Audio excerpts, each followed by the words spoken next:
regreso con ustedes en Hogar y Salud, y yo agradezco esta mañana a quien está con nosotros y nos acompaña con sus llamadas, con sus mensajes. Gracias por esas felicitaciones y por esos consejos que nos mandan. Gracias. Y bueno, vamos a platicar del cambio.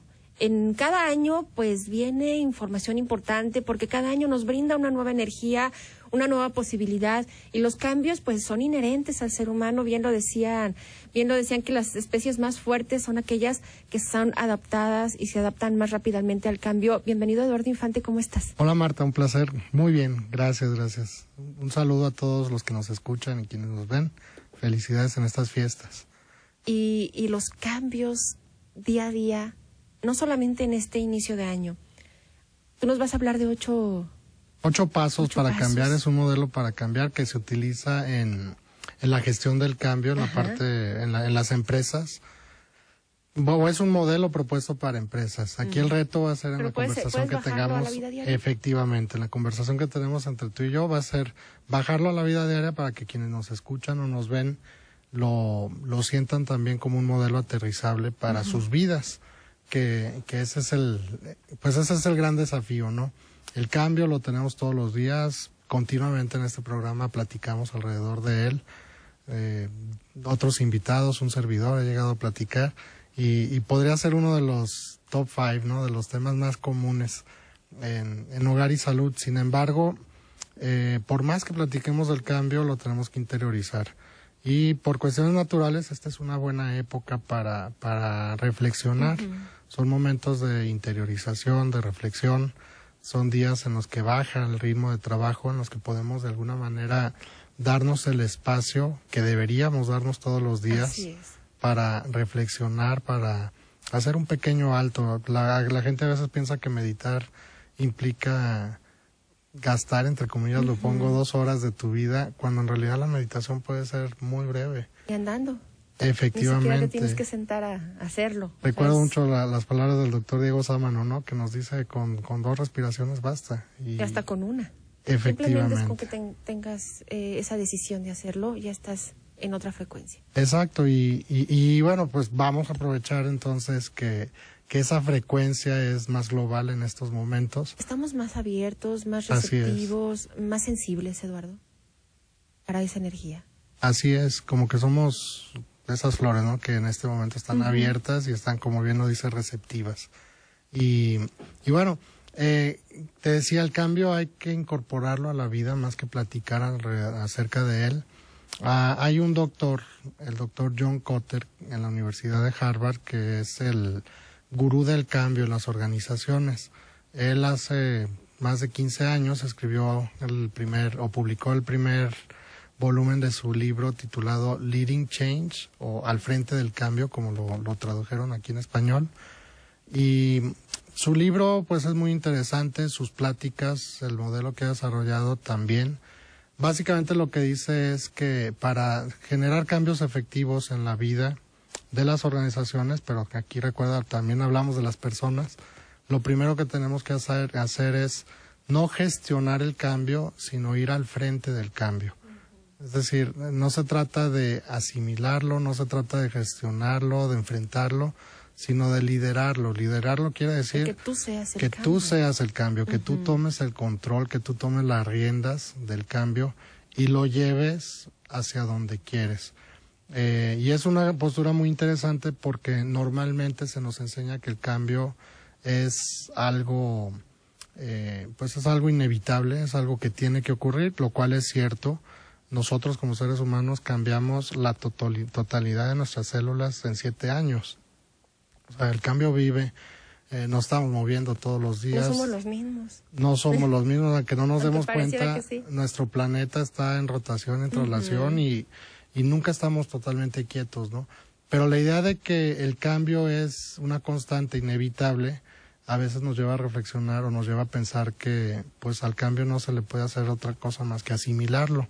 Cuando John Kotter nos dice, no, o sea, tú puedes liderar el cambio, tú puedes tomar las riendas, el control del mismo, y por ende puedes ejercer una postura muy activa.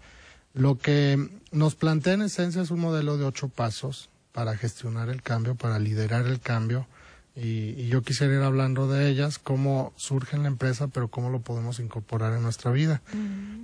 La primera parte, el primer paso del que habla John Kotter en su libro es crear un sentido de urgencia.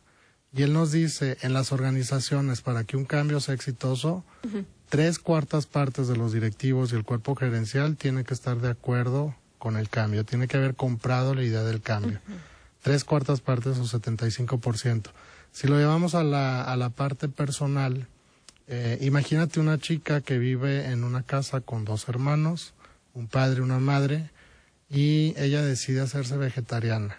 De acuerdo con este modelo, tendría que convencer al menos a 3 o 4 personas más de su casa para que el ser vegetariano pueda ser efectivo. Es decir, si no va a ser como Don Quijote, que va solo contra la corriente, ¿no?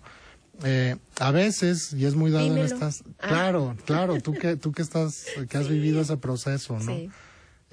A veces vamos como Don Quijote, tratando de obtener nuestras metas solos contra la corriente, y vamos contra el gigante y chocamos una y otra vez contra ese gran molino de viento al que parece ser muy difícil mover. Y aquí no se trata de eso, hasta Don Quijote tuvo acompañantes, ¿no? Hasta él tuvo a Sancho Panza. Pues bueno, aquí también el gran llamado de John Kotter ante este primer paso es ese. Para que un cambio sea efectivo, no lo puedes hacer solo. El cambio se debe gestionar en equipo. Por ende, es muy importante que tú generes un sentido de urgencia, que tú le proporciones a la gente una claridad mental de que el cambio tiene que ocurrir, o sea, de que no es una alternativa, y de que mientras mejor suceda va a ser mucho más exitoso. Pero para eso hay que ser muy buen vendedor. Totalmente.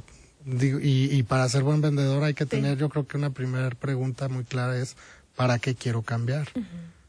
O sea, ¿para qué quiero ir? Y que tú lo tengas claro, porque Claro. ¿cómo vas a dárselos a los demás esa información si no estás seguro tú? Volviendo al ejemplo del vegetarianismo, si yo quiero convertirme al vegetarianismo, pues lo primero que tendría que hacer es tener una claridad.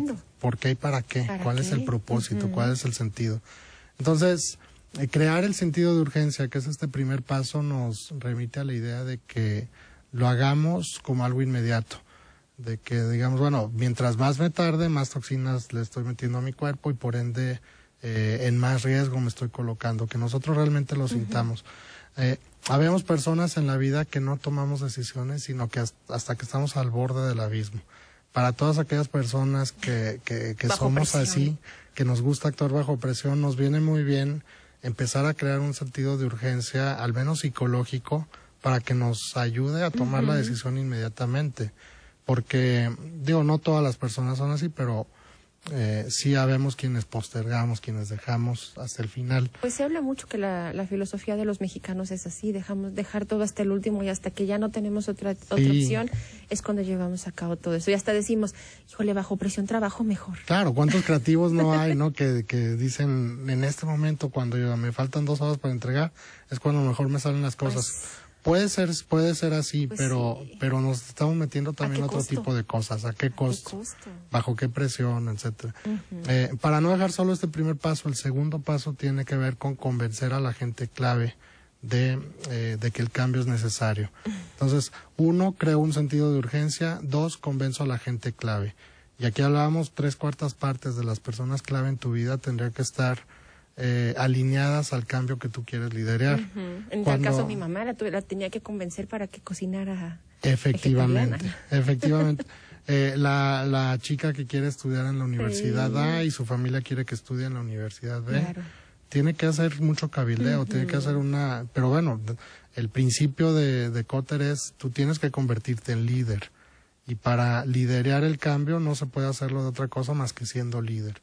Entonces tú decías, oye, pues implica vender, sí, también implica gestionar, implica cabildear, implica convencer. Así es. Vamos a una pausa, Eduardo, y regresamos para seguir platicando acerca de estos 8 pasos para realizar un cambio en tu vida. Regresamos. Información de vanguardia en terapias holísticas lo escuchas en Hogar y Salud.